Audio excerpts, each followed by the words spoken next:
मस्जिद में जाता है, मैं भी इसके साथ जाता हूँ, नमाज हुजूर के पीछे पढ़ता है, और बकवास इसने इतनी बड़ी कर दी है। वो बच्चे का ना जिस्म कांपने लगा उस गैरत की वजह से। उसने कहा अब सुनो, मेरे पास अब दो ही ऑप्शन है, या तो ये है कि मैं अल्लाह और उसके रसूल सल्लल्लाहु अलैहि वसल्लम से करूँ ख़यानत कि मैं तुम्हारी ये बकवास जाके ना बताऊँ, या फिर यह है कि मैं वफा करूँ और फिर जाके मैं हुजूर को ये सारी बात बताऊँ, फिर महबूब अलैहिस्सलाम जो चाहे तुम्हारे बारे में फैसला करें, मैं जाके सारी कहानी सच्ची सुनाऊँ। उसने कहा जाओ जाओ अपना काम करो, तुम छोटे से बच्चे हो, तुम्हारी बात पे किसने यकीन कर। वो बच्चा उसी टाइम मस्जिद नबवी शरीफ में आया। आते ही उसकी कैफियत बड़ी अजीब थी, जिस्म कांप रहा था। आका करीम अलैहिस्सलाम तशरीफ फरमाते, वो हुजूर की बारगाह में आते ही उसने कसम खाई, अर्ज की मेरे आका मैं अल्लाह को गवाह बनाकर फिर आपको गवाह बनाकर ये ऐलान करता हूँ, जो नास बिन सवैद जो रिश्ते में मेरा चच्चा लगता है, आज के बाद मेरा उसके साथ कोई ताल्लुक नहीं। जब बच्चे ने ये बात की, उसकी आंखों से आंसू जारी थे, जिस्म कांप रहा था, बच्चा ये बात कर रहा था। प्यारे आका अलैहिस्सलाम ने उसको पास बुलाया, फरमाया बच्चे बात क्या है, उसने आखिर क्या किया जो आप ये बात करें। बच्चे ने कहा उसने अल्लाह और उसके रसूल सल्लल्लाहु अलैहि वसल्लम से ख़यानत की है, लिहाजा आज के बाद मेरा उसके साथ कोई ताल्लुक नहीं है। महबूब अलैहिस्सलाम ने फरमाया उसने कहा क्या। इसमें बड़ी हिकमत है, आप कोई ये मत सोचे कि हुजूर को फिर पता नहीं था कि उसने क्या कहा, हुजूर को सब कुछ पता था, लेकिन आगे क्या होने वाला है हुजूर क़यामत तक ये पहुंचाना चाहते थे, जो हुजूर से वफा करे, बच्चा 6 या 7 साल का भी हो, रब उसको मकाम क्या था। महबूब अलैहिस्सलाम ने फरमाया उसने क्या कहा। वो बच्चा कहने लगा, उसने सारी कहानी सुनाई कि हुजूर आपका दर्द सुना, मैंने जाके कहा कि मैं आपको सुनाऊं, आगे से उसने ये बकवास कर दी। मेरे महबूब अलैहिस्सलाम के साथ जो सहाबा बैठे थे, उनमें से किसी ने कहा हुजूर वो तो मुसलमान है, वो कलमा पढ़ता है और नमाज आपके पीछे आके पढ़ता है, और हमने आज तक उसकी जुबान से ऐसी कोई बात नहीं सुनी। ये छोटा सा बच्चा है, हमें तहकीक कर लेनी चाहिए, हमारी राय ये है। आका करीम अलैहिस्सलाम ने कुछ गुलामों को भेजा कि जाके तहकीक करो। जब उसके पास आए ना, उन्हें आके बताया कि बच्चे ने ऐसे जाके बात बताई आपके भतीजे ने, क्या बात है। उसने आगे से कसमें खा ली, उसने कसमें खाई, उसने कहा अल्लाह पाक की कसम, ये तसव्वुर भी नहीं हो सकता मैं ऐसी बात करूं, तौबा तौबा तौबा, मैंने कलमा पढ़ा हुआ है, मैं ऐसी बात करूं, मैं तो ऐसी बात मैं कर ही नहीं सकता। छोटा सा बच्चा है, कहता कुछ है समझता कुछ है, जो अपनी बात कहता है उसको भी नहीं समझ पाता, मेरी बात उसने कैसे समझी होगी। साहबा हुजूर की बारगाह में आए, उन्हें आके बात बताई कि वो ऐसे कहता है, तो आका करीम अलैहिस्सलाम ने जाहिर पे फतवा देते हुए हुजूर ने खामोशी इख्तियार की। अब जब उस बच्चे ने देखा ना कि मेरी बात को तो नजरअंदाज कर दिया गया, महबूब अलैहिस्सलाम बैठे थे मस्जिद नबवी शरीफ के सेन में, वो बच्चा अंदर चला गया मस्जिद नबवी शरीफ के अंदर, उसने अंदर जाके रब की बारगाह में झोली फैला, उसने लंबे लंबे हाथ बढ़ाए और वो बच्चा रोया, उसने रब की बारगाह में दुआ की, अल्लाहुम्मा इन कुन्तु काज़िबन फकद्दिबनी, अर्ज किया मेरे मालिक अगर मैं झूठ बोल रहा हूँ फिर मुझे झूठा कर दो, अल्लाहुम्मा इन कुन्तु सादिकन फसद्दिकनी, लेकिन मेरे रब अगर मैं सच कह रहा हूँ तो फिर मेरी सच्चाई की तस्दीक फरमाओ।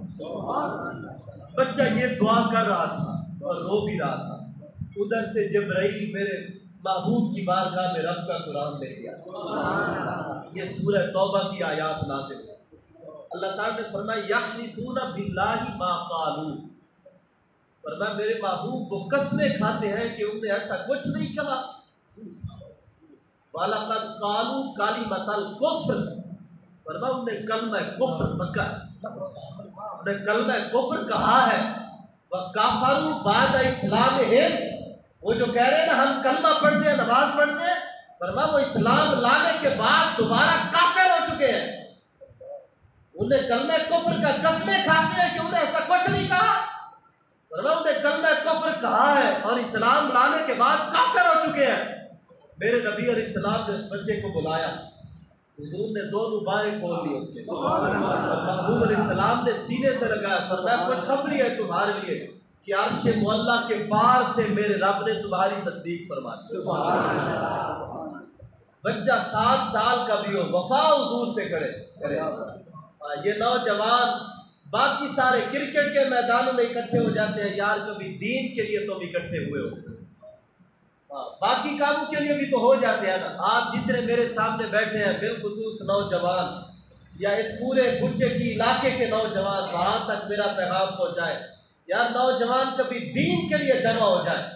आप लोग एक और मिशन के लिए जमा हुए थे, मैंने तब भी बात की थी, खुदा के लिए दीन के लिए जमा हो जाओ। जब दीन के लिए आप जमा हो जाएंगे ना, यकीन माने आपके सारे मिशन हल हो जाएंगे। अगर इस इलाके के सारे नौजवान एक प्लेटफार्म पे, तो 100 नौजवान भी खड़े होके इस गुज्जगी में एक तबलीग की तहरीक चला देना, तो कहें जी हम दीन इस्लाम के साथ खड़े हैं। अब मसाजिद वीरान नहीं होंगी, अब मदारिस वीरान नहीं होंगे, हम हर काम इस्लाम के मुताबिक करेंगे। अब तिजारत भी इस्लाम के मुताबिक होगी। वल्लाह बा खुदा, ये कुरान मेरे सामने रखा हुआ, आप अमल करके देख लें, आजमा ले चले, आजमा के देख लें, फिर देखना आपके शहर में गैस आती है कि नहीं, आपके दीगर मसाइल हल होते हैं कि नहीं होते। हर चीज का मर्जियत और रब की जात है ना। मुझे बताओ, रब ना चाहे हम तो पानी का एक घूंट भी नसीब हमें नसीब ना हो, ऐसा है कि नहीं? यह यकीन टूट गया है। इन गुलामों का ये मसलक है कि नाकिस है किताब। अल्लामा इकबाल ने कहा था, ये जो गुलाम कौम बन गई है ना, जो सिर्फ ज़ाहिरी असबाब को देखती है, वो समझते हैं शायद ये किताब नाकिस है, इसके अंदर कुछ भी नहीं, हालांकि सब कुछ इसी में। एक बार इस पर तो अमल करके देख लेना, बाकी हमने हर का इस्तेमाल कर लिया। यकीन जाने ना किसी चौधरी के नारे लगाने की ज़रूरत है, ना किसी बदमाश अय्यार के नारे लगाने की ज़रूरत है। सिर्फ मेरे रब के दीन की तरफ लौट कर आए और आपस में इत्तेहाद इस मकसद के लिए कर ले कि हम दीन इस्लाम के लिए एक है। हम सब आज के बाद हम नारा सिर्फ हुजूर की जात का लगाएंगे। हाँ, हम सिर्फ दीन इस्लाम के साथ वफा करेंगे। हमारे सीनों में सिर्फ महबूब अल इस्लाम की मोहब्बत होगी। बस दुनिया की सारी मोहब्बतें खत्म कर दें और अल्लाह और उसके रसूल सल्लल्लाहु अलैहि वसल्लम से वफा करें। जिससे भी मोहब्बत करें सिर्फ इसी वजह से करें, जिससे नफरत करें सिर्फ इसी वजह से करें। आप दुनिया के काम भी करेंगे ना, फिर आप तिजारत भी करेंगे इस नियत के साथ और इस रास्ते पर, फिर मेरे महबूब अल इस्लाम का फरमान है, क़यामत वाले दिन जब आओगे तो शुहदा और अंबिया की सफ में मैं तुम्हें, कोई इस तरफ आके तो देखे। हम तो माइल बकरम है, कोई साइल ही नहीं, राह दिखलाए किसे, कोई राह रवे मंज़िल ही नहीं। आज अल्लाह ताला की रहमत सदा दे रही है। आका करीम सल्लल्लाहु अलैहि वसल्लम की बारगाह में इकबाल ने कहा था कि मोहम्मद से वफा तूने, हम कैसे तेरे हैं कि रब का कुरान भी पे नाज़िल हो जाए, हम तेरे। ये जहाँ चीज है क्या लौह कलम तेरे हैं। दोनों हाथों को बुलंद करके हुजूर से वफा का नारा लगाए। ताजदारे खत्मे नबूवत जिंदाबाद जिंदाबाद।